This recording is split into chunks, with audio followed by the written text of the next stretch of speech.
It's been a while since we had an update for iPhone 5S, but Apple just released iOS 10.2.1 for our iPhone 5Ss, and what is this guy all about? Should you update it? Well, let's find out if you should do that right here in this review. Let's get into that right now. Let's go. And now you've got yourself something funky.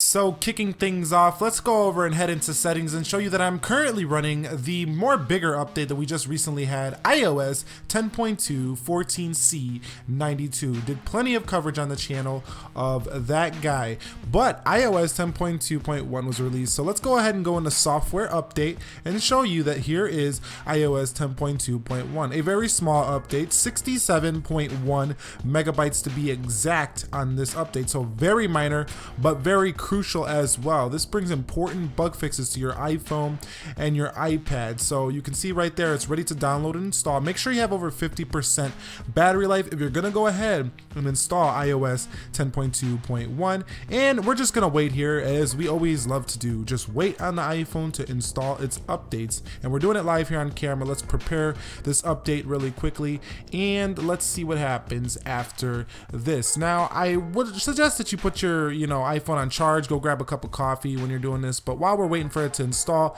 let's do a Geekbench on iOS 10.2 first to see if the scores change when we get into iOS 10.2.1. So we got one fired up here, and we got a score of 1206 on the single core and 2161 on the multi-core. So keep that in mind for when we get to the later Geekbench score when we get updated here. So let's go into settings here and show you that it is ready to install. So it did download. It took about 15 to 20 minutes to do that, and let's go ahead and install that really quickly here.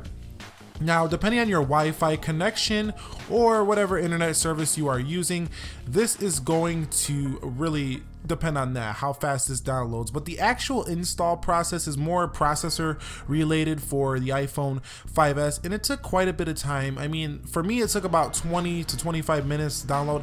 Surprisingly, yes, it took about 20 to 25 minutes on a 67 megabyte update. I don't know what is up with that, but that is what happened here. But we should be in iOS 10.2.1 right now. So let's go ahead and go into the iPhone 5S. Let's scroll all the way over to the left and let's find the settings icon. So let me go into there, a couple of taps, missed it there. Let's go into general. Let's go to about here, and you can see we are now on iOS 10.2.1 14D27 official, or basically the same as the beta 4. This is exactly the same as beta 4, but what I want to do here is I want to go ahead and show you a little bit of a performance test here while we are talking about iOS 10.2.1. If you want to see a more in-depth, we will do that. Go ahead and comment that down below.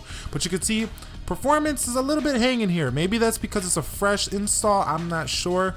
But let's go on the clock here. Let's come out, let's go into the App Store. And that's taking quite a bit of time. Now this might be my Wi-Fi connection. Let's go on the phone, let's come out of there. Let's go into Twitter. And Twitter is dragging, so this might just be my Wi-Fi connection. Honestly, I think I got a couple of them. I think I was on the slower one here, but not looking too shabby there on the performance section here. Yeah, because all the third-party apps I'm opening are going slow. I must be on the slower Wi-Fi here in my studio. But you could see a Pi Geek took a little bit of time, but still, this device performs pretty well day to day. Not amazing, but well. You can see Geekbench 4. Let's go to CPU and let's do this again. Let's see if the scores improve. Remember, we had like a 1206 earlier on the single and a 1261, I think it was, on the multi. Let's see what happens here. So we have 1279, so there is an improvement here on the single core, and 2166 on the multi-core. So jumps on both, only a slight jump in the multi-core score, but a decent jump in the single core. So definitely, according to Geekbench, a more efficient operating system here. Now, battery, in terms of battery, this thing actually used about 15 to 20% of my battery life just to install this update. That's why I say go ahead, put this baby on a lightning port if you're gonna do this update. It does take a little bit of battery, to be honest with you. It's kind of annoying, but hey, we got solutions. We always got solutions. Visually, you're not going to see any differences here on iOS 10.2.1 for our iPhones. No visual changes whatsoever. It looks exactly the same. But now what I want to do here is test for bugs. It's to test for visual performance bugs. Let's see if we find anything here. So just locking the screen, opening up, no glitches, no hangs here on the iPhone 5S. Let's go into calendar. Let's come out of there and let's just scroll through the multitasking, see if we get this baby to crash. Let's go on to the spotlight search and the notifications tray. No crashes there. A little bit of a hang. You've seen that, a little bit of a hang there. So iOS 10 is still not perfect just yet. They still need to work on some bugs here and there. And there was no mention of a battery bug fix here for those 6S users who were wondering if you're watching this video, or if you have a 5S and had a battery bug. No fixes here for that. And going into camera, decent. Let's see how the picture taking is. So pretty solid there still on the camera. Swiping through the camera UI, still good. I don't see no crashes there. Going into another iOS based app, no crashes there. Let's come out of there.